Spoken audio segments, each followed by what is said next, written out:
올여름 더위가 매달 최고 기록을 깨고 있다고 하는데요. 이 강한 엘니뇨 상태의 영향을 받으면서 전 지구의 기온이 급격하게 상승한 때문입니다. 도대체 올 여름 기온이 어느 정도 올랐는지, 이렇게 오를 때 냉방비는 또 얼마나 더 들지 알아보도록 하겠습니다. 오늘도 K웨더 반기성 센터장 나왔습니다. 안녕하십니까? 네, 안녕하세요. 네, 센터장님, 이게 올여름 무척 더웠던 기억이 계속 나고 있는데 실제 기록으로 좀 확인해 보고 싶습니다. 어떻습니까? 세계기상기구하고 유럽연합 코페르니쿠스 서비스센터에 따르면은 올해 6월과 8월 세계 평균 기온은 16.77도로 사상 최고치를 나타냈는데요. 종종 최고치인 2019년 6월에서 8월 16.48도보다 0.29도나 높았습니다.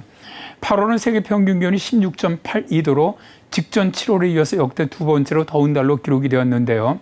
미 우주항공국은 7월과 기온이 같다고 발표를 했지만 세계기상기구는 올 7월이 역대 가장 기온이 높은 달이라고 발표를 했죠. 그리고 미국 국립해양대기천의 추상에 따르면 올 8월까지 16개월 연속으로 월별 최고온도 기록이 깨질 것으로 지금 보이는데요. 지난 7월 7일 미국 메인대 기후변화연구소가 분석한 미 국립환경예측센터 자료에 따르면 7월 6일 지구 평균 기온은 섭씨 17.23도로 나타났는데요. 7월 3일 17.01도를 기록하면서 종전 최고 기온을 갈아치운 이후에 나흘째 최고 기온을 계속 이어간 겁니다. 지금까지 최고 기온을 기록했던 2010년 8월과 비교해 볼 때 2016년은 다른 연도의 일일 평균 기온과 비교해서 0.68도, 또 일주일 전에 비해서 0.16도만 높았는데 올해는 각각 1.02도, 0.5도나 치솟은 것이죠. 이에 안토니오 구테우스 유엔 사무총장은 기후위기가 통제불능 상태이며 공포스러운 상황이지만 시작에 불과하다라고 경고를 했고요. 미국의 조 바이든 대통령도 최근의 기후변화를 실존적인 위협이다라고 규정을 하면서 연방정부 차원에서 대책을 마련해라라고 지시를 했는데요. 올여름의 더위는 12만 5천 년 만에, 그러니까 그 이전에 있었던 간빙기 이후에 가장 뜨거운 달이라고 합니다. 엘니뇨의 영향을 덜 받는 우리나라는 최고 기온을 기록하지는 않았습니다만 기상청의 발표에 의하면 올여름 전국 평균 기온은 24.7도로 평년 대비 1도가 높았고요. 또 각종 기상기후 기준점이죠. 1973년 이후 가장 더웠던 여름 4위에 올랐습니다.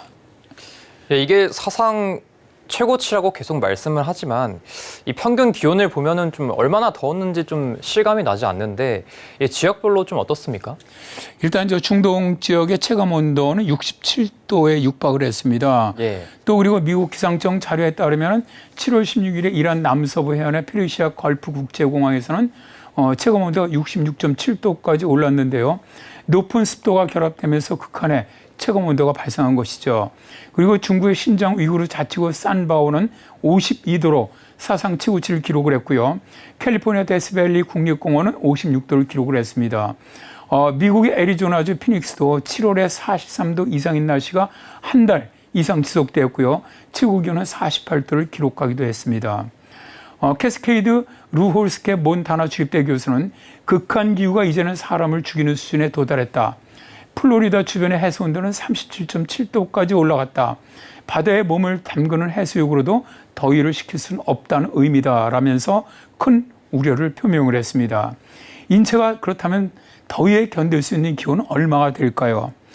펜실베이니아 주립대 레니 케니 교수 연구팀은 에어컨과 선풍기, 그늘 없이 인체가 자연적으로 견딜 수 있는 기준선은 약 35도다. 젊고 건강한 사람의 경우 땀을 통한 신체 냉각 기능은 31도가 한계였다라고 밝혔는데요. 땀을 흘린다거나 땀을 증발시켜 몸에 열을 식히는 기능은 외부 온도가 체온보다 높은 경우 그 기능을 잃게 되며 매우 위험하게 된다는 것이죠. 이렇게 인체의 냉각 시스템이 제대로 작동하지 않는 상황에서는 심장이 긴장하고 체온이 계속 상승할 수 있으며 이것은 노인과 심장 질환자에게 아주 심각한 위험을 초래할 수 있다라고 연구팀은 말합니다. 그러니까 기온이 35도 이상 올라간다면 반드시 냉방을 해줘야 한다는 것이죠. 네, 제가 지금 센터장님 말씀 들어보니까 이 뜨거워진 지구에서 냉방 없이는 좀 살 수 없다는 얘기인 것 같은데 그렇다면 냉방 비용이 계속해서 좀 증가할 것 같습니다. 그렇습니다. 예.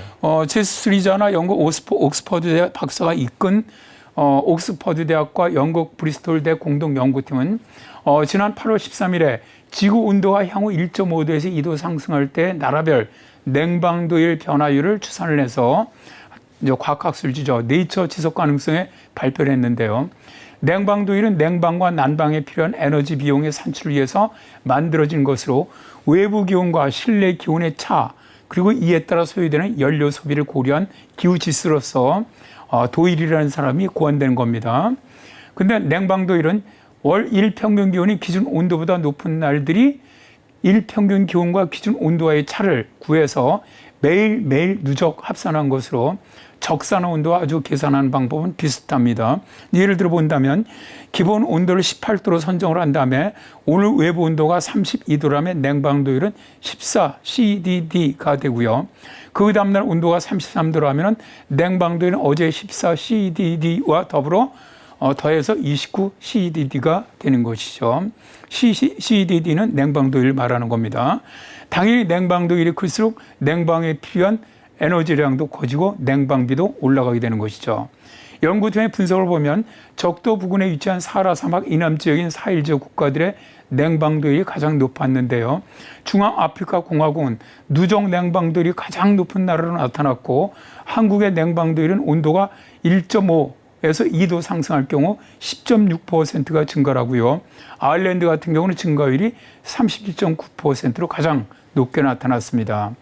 냉방도일이 늘어난다는 것은 냉방기기를 사용해야 할 만큼 더운 날이 많아진다는 것으로 냉방 에너지의 수요가 앞으로 급격히 늘어날 것이라는 뜻입니다.